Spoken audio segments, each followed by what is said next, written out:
نحمده ونصلي على رسوله الكريم اما بعد فاعوذ بالله من الشيطان الرجيم بسم الله الرحمن الرحيم رب اشرح لي صدري ويسر لي امري واحلل عقدة من لساني يفقهوا قولي۔ اللہ تعالیٰ کا لاکھ لاکھ شکر ہے جس نے ہمیں انسان بنایا، دنیا کی تمام نعمتیں ہمارے لیے پیدا کی، زمین و آسمان اور ان میں پائی جانے والی تمام چیزیں انسان کے لیے مسخر کی کہ انسان اپنی ضرورت کے مطابق ان چیزوں سے جیسے چاہے حدود کے اندر رہتے ہوئے فائدہ اٹھائے۔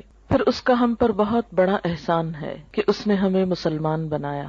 مسلمان اس شخص کو کہتے ہیں جو دین اسلام پر ہو، اور اسلام کا معنی ہے پیس، امن۔ گویا مسلمان وہ شخص ہوتا ہے جو پرامن ہوتا ہے، اندر سے پرسکون ہوتا ہے، لوگوں کے ساتھ پرامن ہوتا ہے۔ لوگوں کے ساتھ وہی شخص پرامن ہو سکتا ہے جو اندر سے پرسکون ہو۔ اگر کوئی شخص خود اندر سے بے چین ہو، غیر مطمئن ہو، غم، غصے، غضب کا شکار ہو، وہ شخص دوسروں کے ساتھ اچھا معاملہ نہیں کر سکتا۔ اسی طرح وہ شخص جو اندر سے بدنیت ہو، حسد کا شکار ہو، بدگمانی کا شکار ہو، برے جذبات کا شکار ہو، وہ شخص بھی دوسروں کے ساتھ اچھا برتاؤ نہیں کر سکتا۔ نبی اکرم صلی اللہ علیہ وسلم نے مسلمان کی تعریف یہ بتائی کہ المسلم من سلم المسلمون من لسانہ و یدہ، مسلمان وہ ہوتا ہے جس کے ہاتھ اور زبان سے دوسرے مسلمان سلامت رہیں، یعنی ان کو کوئی تکلیف نہ پہنچے۔ تو جیسا میں نے عرض کیا کہ دوسروں کو سلامتی وہی دے سکتا ہے جس کا اپنا دل سلیم ہو، سلامت ہو۔ دل کی سلامتی، دل کا اطمینان اور دل کا سکون اللہ کے ذکر میں ہے۔ قرآن پاک میں اللہ تعالیٰ فرماتے ہیں الا بذکر اللہ تطمئن القلوب، خبردار اللہ کے ذکر ہی سے دل اطمینان پاتے ہیں۔ جب دل مطمئن ہو جائیں، پرسکون ہو جائیں، تو ایسے شخص کی گفتگو میں بھی ایک ٹھہراؤ آ جاتا ہے، پرسکون ہو جاتا ہے، پھر وہ دوسروں کے ساتھ معاملہ کرنے میں بھی پرامن رہتا ہے۔ اس کے لیے ضروری ہے کہ ہم سب اللہ کا ذکر کرنے والے ہوں، اللہ کو یاد کرنے والے ہوں، اللہ سے دعا کرنے والے ہوں۔ اسی وجہ سے آج کی اس شام چند دعاؤں کا انتخاب کیا گیا ہے جن کو ہم اگر اپنی زندگی کا حصہ بنا لیں تو لازمی طور پر ہمارا دل پرسکون ہو جائے گا، ہمارے حالات بہتر ہوں گے، اور یہ سب کچھ ہمیں دنیا میں بھی ایک اچھا انسان بننے میں مدد دے گا۔ اور دنیا میں اچھا انسان بننا اس لیے بھی ضروری ہے کہ یہ دنیا پرامن ہو اور اس کے نتیجے میں ہماری آخرت پھر خوشحال ہو۔ ہم سب جنت کی خواہش رکھتے ہیں، ہم سب جنت کے امیدوار ہیں، جنت کے انتظار میں ہیں، لیکن یاد رہے کہ جنت پرامن لوگوں کی بستی ہے۔ جنت میں وہی جا سکتا ہے جو یہ ثابت کرے کہ میں ایک پرامن انسان ہوں۔ دنیا میں بھی جو انسان خود پرامن طریقے سے نہیں رہتا اور دوسروں کی جان، مال، عزت، آبرو پر حملہ کرتا ہے یا ان کو نقصان دیتا ہے، تو ایسے شخص کو معاشرے میں کھلم کھلا چھوڑ نہیں دیا جاتا۔ دنیا میں بھی ایسے شخص کی جگہ جیل خانہ ہوتی ہے۔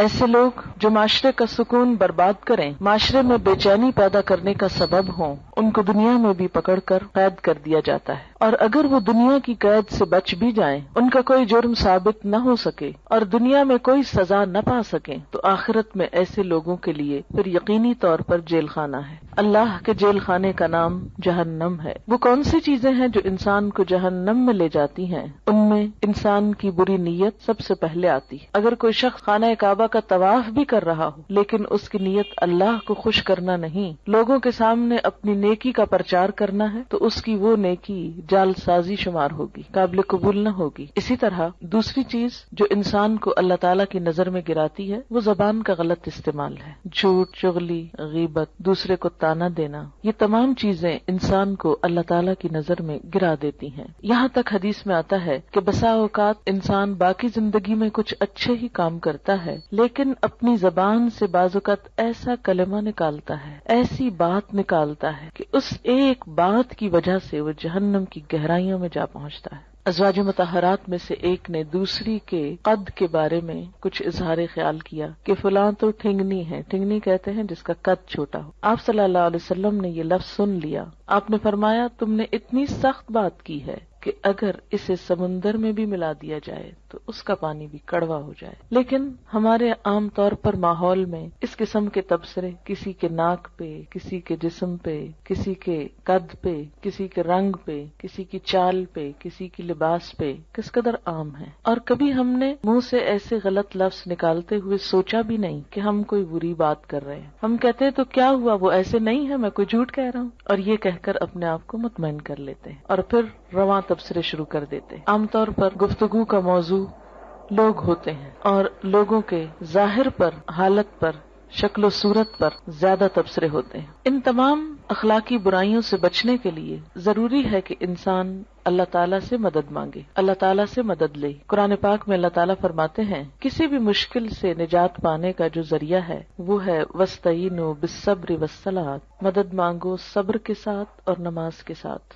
نماز اللہ کے ذکر کا بہترین طریقہ ہے، اللہ کو یاد کرنے کا. نماز ایک دعا بھی ہے، لیکن نماز کے علاوہ یا نماز کے بعد بھی اللہ کو یاد کرنا اہل ایمان کا طریقہ ہوتا ہے. دعا ایک عبادت ہے، نہ صرف یہ کہ عبادت ہے بلکہ عبادت کا بھی نچوڑ ہے، عبادت کا بھی اعلیٰ ترین حصہ ہے. حدیث پاک میں آتا ہے کہ جو اللہ سے دعا نہیں مانگتا اللہ تعالیٰ اس سے ناراض ہو جاتا ہے. بعض اوقات ہم یہ سمجھتے ہیں کہ اللہ کو تو پتہ ہی ہے ہم کو کیا چاہیے اور وہ تو ویسے بھی دے سکتا ہے، ہمیں مانگنے کی کیا ضرورت. نہیں، آپ صلی اللہ علیہ وسلم نے فرمایا جو لوگوں سے مانگتا ہے لوگ اس سے ناراض ہوتے ہیں، اور جو اللہ سے نہیں مانگتا تو اللہ تعالیٰ اس سے ناراض ہوتا ہے. تو ہمیں لوگوں کی طرف توقع رکھنے اور ان سے مانگنے کی بجائے اللہ کی طرف رجوع کرنا چاہیے. دعا انسان کی بندگی، عاجزی اور اس کی عبادت کا ایک ذریعہ ہے، ایک طریقہ ہے. اللہ تعالیٰ اس بات کو ناپسند کرتے ہیں کہ کوئی بندہ اس کے آگے ہاتھ پھیلائے اور پھر وہ ان ہاتھوں کو خالی لوٹا دے، کیونکہ وہ کائنات کا بادشاہ ہے. لیکن عموماً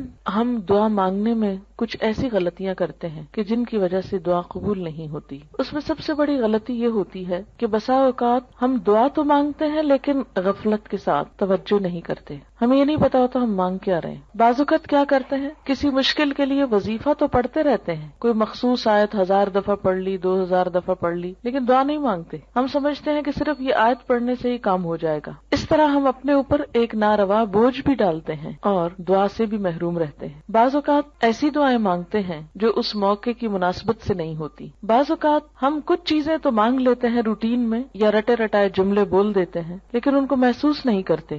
اور بعض چیزیں ہماری ضرورت کی ایسی ہوتی ہیں کہ جن کو مانگنے کا ہمیں سلیقہ ہی نہیں آتا کہ وہ بھی مانگنی چاہیے. اس لیے وہ تمام چیزیں ہم مانگیں جو نبی صلی اللہ علیہ وسلم نے مانگی. وہ کیوں، کس لیے؟ اس لیے کہ آپ ہمارے لیے ایک بہترین نمونہ تھے. آپ کی دعائیں بھی قبول ہوئیں، آپ کے مانگنے کا طریقہ بھی ہم سے زیادہ بہتر تھا، اور آپ نے وہ تمام چیزیں مانگی جو مانگنی چاہیے اور جو ہمیں بھی اپنی زندگی میں مانگنی چاہیے. یہ زندگی ہمیں ایک دفعہ ملی ہے، اس زندگی کو ضائع ہونے سے بچا لینا چاہیے. دوسرا چانس نہیں ہے. اگر آج ہم نے اپنے وقت اور اپنی زندگی کی قدر نہ کی اور کچھ چیزوں سے محروم رہ کر دنیا سے چلے گئے تو یہ محرومیاں مستقل ہو سکتی ہیں. اس لیے عقل مند شخص وہی ہے جو اللہ سے مانگتا رہے. دعا انسان کی کوششوں میں ہونے والی کمی کو بھی پورا کر دیتی ہے. ایک شخص جو مانگتا رہتا ہے وہ اگر عمل میں کچھ کم بھی ہو تو دعا عمل میں آگے بڑھاتی ہے، اور اگر پھر بھی کمی رہ جائے تو اس کمی کو پورا کر دیتی ہے. ہماری کچھ دعائیں تو مانگی ہوئی فوراً پوری ہو جاتی، کچھ ایسے ہوتی ہیں کہ جو پوری نہیں ہوتی لیکن ان کے بدلے کوئی آنے والی مصیبت ٹل جاتی ہے. آپ صلی اللہ علیہ وسلم نے فرمایا کہ ایک طرف سے دعا اٹھتی ہے اور دوسری طرف سے مصیبت آ رہی ہوتی، وہ دونوں آپس میں جھگڑنے لگتی ہیں.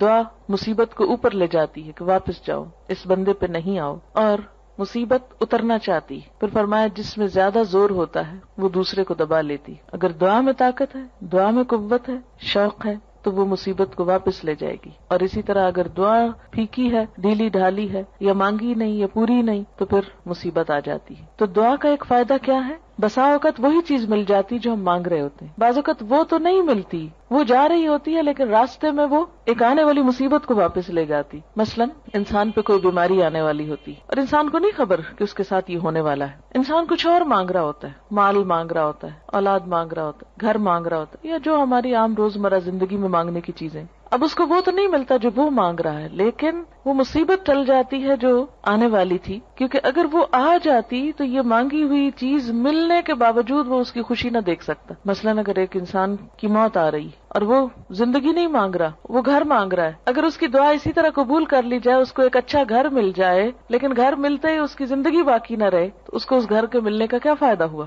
کوئی فائدہ نہیں، کیونکہ وہ تو زندہ ہی نہ رہا. اس لیے اللہ تعالیٰ کو زیادہ بہتر طور پہ پتا ہوتا ہے کہ اس وقت ہماری ضرورت زندگی ہے یا گھر ہے، مثلاً یا صحت ہے یا اولاد ہے. بعض اوقات انسان اولاد کی دعا کرتا ہے، بیٹے کی دعا کرتا ہے، جو ہمارے معاشرے میں عام طور پر ہے، لیکن اللہ تعالیٰ وہ نہیں دیتا، اس کے بدلے میں کچھ اور دے دیتا ہے جو اس سے زیادہ انسان کی ضرورت ہوتا ہے. تیسرا طریقہ یہ ہوتا ہے کہ جو کچھ انسان مانگتا ہے وہ نہ تو وہ ملتا ہے، نہ مصیبت ٹلتی ہے، بلکہ آخرت کے لیے جمع ہو جاتا ہے، انسان کی نیکیوں میں بدلتی جاتی ہے دعا. کوئی مانگی ہوئی دعا ضائع نہیں جاتی. یہ یاد رکھیں کہ دعا ایک ایسی نیکی ہے جو ضائع نہیں ہوتی، وہ اپنا اثر ضرور رکھتی ہے. کچھ کام تو ایسے نا جو ہم کرتے بھی رہے تو ضائع ہوتے جاتے ہیں، کوئی نتیجہ ہی نہیں نکلتا. مثلا دنیا میں کئی ایسے بزنس ہوتے ہیں، انویسٹ کرتے ہیں لیکن اس کو کوئی فائدہ نہیں ہوتا، الٹا نقصان میں جاتے ہیں. لیکن دعا ایسی انویسٹمنٹ ہے جو ضائع نہیں جاتی. آپ مانگتے چلے جائیں، اگر دنیا میں کچھ نہیں بھی ملا تو آخرت میں اس کے بدلے میں اتنا کچھ جمع ہو جائے گا کہ وہاں جا کر انسان تمنا کرے گا،